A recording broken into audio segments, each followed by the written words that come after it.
Are you camera shy? Want to create videos for your business anyways? Keep watching to learn how to get confident creating videos even when you're camera shy. Hi there, Pagan here. Welcome back to my channel. If you're watching this video, then I'm assuming that you want to know how to be confident on camera. First, let's talk about what's holding you back from being on camera. Here are some of the most common reasons. I'm not pretty enough to be on camera. I'm not thin enough to be on camera. I suck at public speaking. I don't know what to talk about. Nobody wants to hear what I have to say. Do you relate to any of these reasons? I know that I relate to all of these reasons. I worry about my weight. I worry about my looks. I really do suck at public speaking, and I have a monotone voice. But the secret to solving most of these problems is actually in planning. Here are 3 steps to get confident creating videos. We're going to start with planning. Planning your videos will alleviate about 70% of your fear. Why? Because now you know what you're going to talk about because you already came up with your video topics. And it helps with public speaking because now you know what you should talk about because you came up with your video topics. So first we're going to brainstorm video content ideas. I'm assuming that you're creating videos to sell something.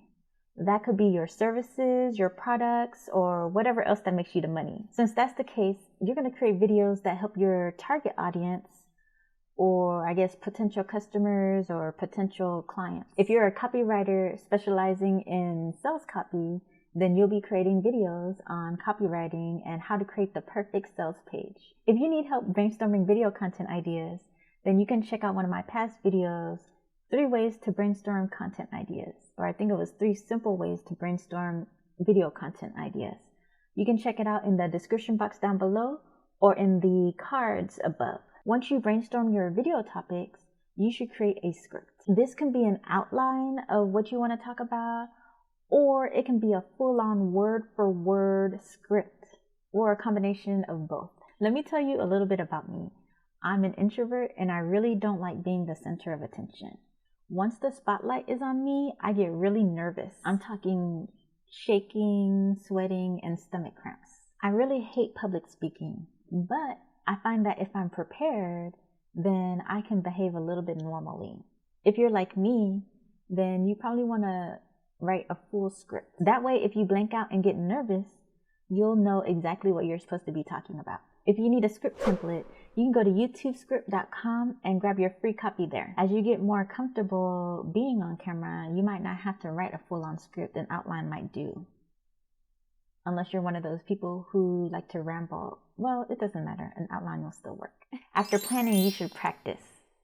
You might think this is overrated, but if you're really uncomfortable on camera, then this is actually a big help. I suggest practicing your script in front of a mirror. It's embarrassing, but a mirror is great because you can study your facial expressions and your body movements. You can see if your face is too stiff or if you have that deer in the headlights look. If you think this is lame, just remember that professionals do this all the time. Do you think an actor can film a movie without studying his lines?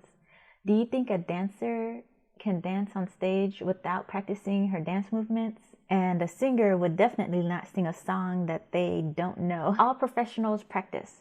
It's rare for something perfect or amazing to happen on the first try. Now that you've planned and practiced, it's time to go for it. We're going to officially hit record and start filming. I want you to say your intro and then stop and play back your footage because now we're going to check on a few things. First, we're going to look at your background because you might have missed something before you started filming.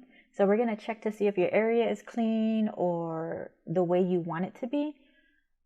And we're going to check on your lighting setup to make sure you have enough lighting. Then we're going to listen to the sound. How's the audio? And is there any background noise? Now we're going to look at your appearance. Is your hair messy? Is your outfit okay?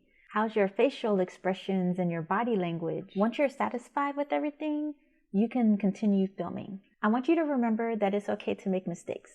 You can always fix it in editing. If you want a smooth filming process, you can check out my video, Quicker Video Shoots.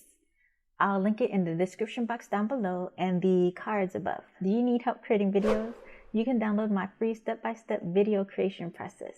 You can get it in the link in the description box down below. You notice that the secret to getting confident creating videos is all in the pre-production phase, which is the planning and the practicing. As long as you know what to say and do, the path to getting comfortable on camera is actually easier than you think. You just have to get started. But since I know getting started is hard, I actually created a whole series to help you get confident creating videos. I myself know how agonizing it is to be on camera and still want to create videos for your business. That's why next week I'm going to show you how to create videos without being on camera. This is actually how I started creating videos. Make sure to subscribe and hit the notification bell to be notified when that video comes out next week. What's the one thing that's holding you back from creating videos? Let me know in the comments down below. Until next week, bye.